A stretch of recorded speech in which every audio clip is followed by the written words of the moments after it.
রাজনৈতিক দল হিসেবে আমাদের দায়িত্ব হচ্ছে এই কথাগুলোকে ভেঙে একদম সাধারণ মানুষের মতো করে বলা, যেন সে এটা বোঝে যে আসলে তার করণীয় কি।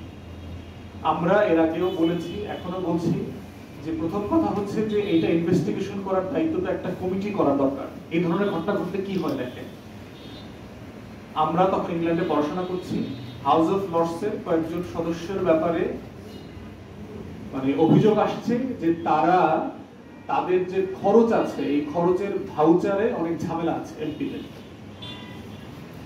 তো সাথে সাথে তদন্ত করা শুরু হলো, কমিটি হলো, অম্বাসম্যান কমিটি আছে, কমিটি তারা তদন্ত করে দেখলো যে প্রায় 200-র মতো এমপি যে ইনভয়েস দিয়েছেন এই ইনভয়েস গুলো এমপিদের যে প্রটোকল আছে এই প্রটোকলে পড়ে না। এর ভিতরে এমনও আছে তখনকার স্বরাষ্ট্রমন্ত্রী ছিলেন, তার হাজবেন্ড ওই পার্লামেন্টারি যে কার্ড, তার কার্ডে টাকা ছিল না, তার বোর্ড যে পার্লামেন্টারি কার্ড সে কার্ড নিয়ে গেছে, ওই টাকা দিয়ে সে পর্নোগ্রাফির ভিডিও কিনছে।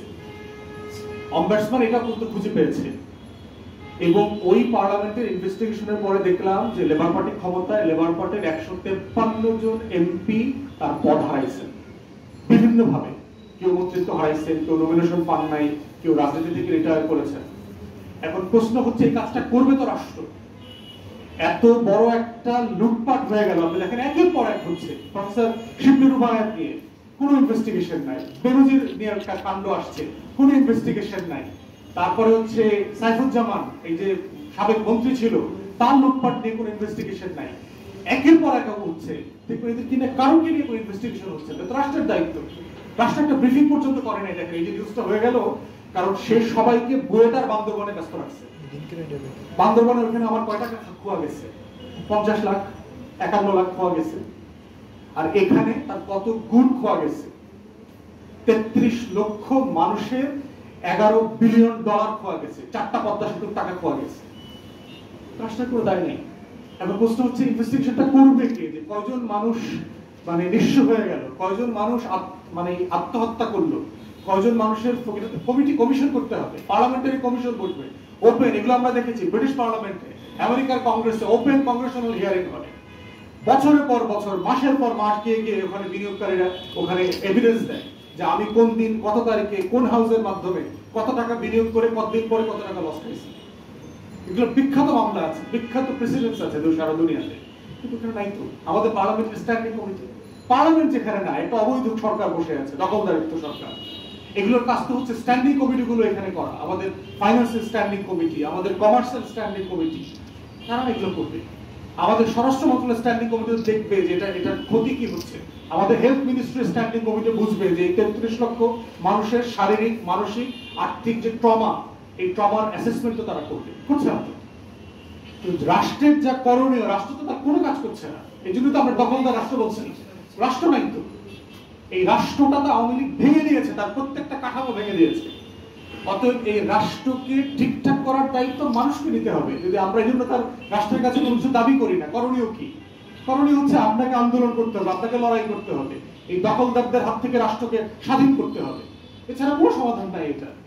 এবং গণমাধ্যমের আরেকটা জিনিস যেটা আমরা ফিল করি আপনাদের মাধ্যমে বলা দরকার, সেটা হচ্ছে খবরটাকে সাধারণ মানুষের মতো করে লেখা। অর্থনৈতিক রিপোর্টগুলো এত কমপ্লেক্স, খুব সিরিয়াস আগ্রহী পাঠক না হইলে এই বণিক বার্তা, প্রথম আলো এত সিরিয়াস রিপোর্ট কেউ বুঝা করতে পারবে না যে আসলে কি হইলো, কে কি করলো, কোথা থেকে এটা লস হইলো, কোথায় ক্ষতি হইলো, কারণ কি, খুঁজে পাবে না। এই জন্য হচ্ছে, এবং দেখেন এরই মধ্যে এক্সিমকোকে আবার সিকিউরিটি এক্সচেঞ্জ কমিশন 2,500 কোটি টাকার বন্ড ইস্যু করতে অ্যালাউ করে দিয়েছে। মানে লুটতরাজ কোথায় চলে গেছে দেখেন। মানে আমি টাকা লুট করলাম, আবার আমার কোম্পানিকে আপনি এই লুটের টাকা দিয়ে বন্ড প্রিমিয়াম ছাড়ার অনুমতি দেবেন। বন্ড কি জিনিস? যে আমি একটা কাগজ বিক্রি করব ওনার কাছে, উনি কিনবে 10,000 টাকা দিয়ে, আমি এটা দায় নিব। আমি কিসের ভিত্তিতে দায় নিব? মানে আপনি শিয়ালের কাছে আবার মুরগি বর্গা দিচ্ছেন, রিপোর্টে আসলো, সবাই জানলো যে কিন্তু শিয়াল, ওর থেকে দূরে থাকবা, এটা না বলে আপনি বলছেন সবাইকে এই যে শিয়ালের কাছে মুরগি দাও, মুরগি দাও, হাঁস দাও, গরু দাও শিয়ালের কাছে। এই হচ্ছে আমার রাষ্ট্র।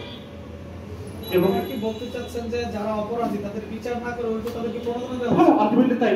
জুয়ারি রাষ্ট্র নিজে জুয়ারি হয়ে গেছে। প্রত্যেক জায়গাতে হইল জুয়ারিকে রাষ্ট্র আইন দিয়ে নিয়ন্ত্রণ করে, তাকে বিচার করে, তাকে জেলে যেতে হয়। কিন্তু এখানে রাষ্ট্রের এমপি, মন্ত্রী, অ্যাডভাইজাররাই জুয়ারি হয়ে গেছে। সেই জুয়া খেলে, তার কোম্পানি থেকে সে জুয়া খেলে, তুমি বিচার করবে কি? এবং এই সকল জুয়ারিদের ব্যাপারে কোনো কন্টেম্পট হবে না। আমরা সমালোচনা করি, হাইকোর্ট দেখবেন সুও মোটো রুল দিয়ে বসবে। একটা সুও মোটোর কথা শুনছেন? একটা গরিব মানুষের জন্য একটা সুও মোটো রুল দিচ্ছে সুপ্রিম কোর্ট, হাইকোর্ট কাউকে ডেকে, যে 33 লক্ষ কোটি টাকা কোথায় গেল, এই মানুষগুলোর বিনিয়োগ কোথায় গেল, ইনভেস্টিগেশনের কথা আপনার কাছে মনে আছে? ডেইলি স্টার রিপোর্টের পরে হাইকোর্ট বললো না এটা ইনভেস্টিগেশন হবে। হাইকোর্ট আবার পরবর্তীতে নির্বাচনের পরে কি বললো? এটা করলে দুদক করবে, এটা আমাদের কাজ না। আপনাদের কাজ শুধু রাজনৈতিক নেতা কর্মীদের হেনস্থা করা, আমাদেরকে ডাইকা রেখে হেনস্থা করা, আমরা কি বলছি, কোথায় বক্তব্য দিচ্ছি, কারে কোথায় থ্রেড দিচ্ছি, এগুলো নিয়ে হেনস্থা করা। তো আমাদের প্রত্যেকটা প্রতিষ্ঠান এই জুয়ারিদের নিয়ন্ত্রণে চলে গেছে এবং আমরা জানি এগুলো ব্যক্তিগতভাবে জুয়ারিরা কে কার বাসায়, কোন দোকানে, কোন ক্লাবে বসে রাতে চা খায়, লাল চা খায়, হলুদ চা খায়, দুধ চা খায়, সব ধরনের চা খায় তারা, এগুলো আমরা তো জানি। তো আমাদের দাবি হচ্ছে দেশবাসীর কাছে, আল্লাহর হস্তে আপনার স্বার্থের জন্য আপনাকে লড়াই করতে হবে। আপনার লড়াই আওয়ামী লীগ করে দেবে না, আপনার কোনো স্বার্থ আওয়ামী লীগ ফেরত দেবে না। এইটা যত তাড়াতাড়ি বুঝবেন তত আপনার কল্যাণ, দেশের কল্যাণ। ধন্যবাদ।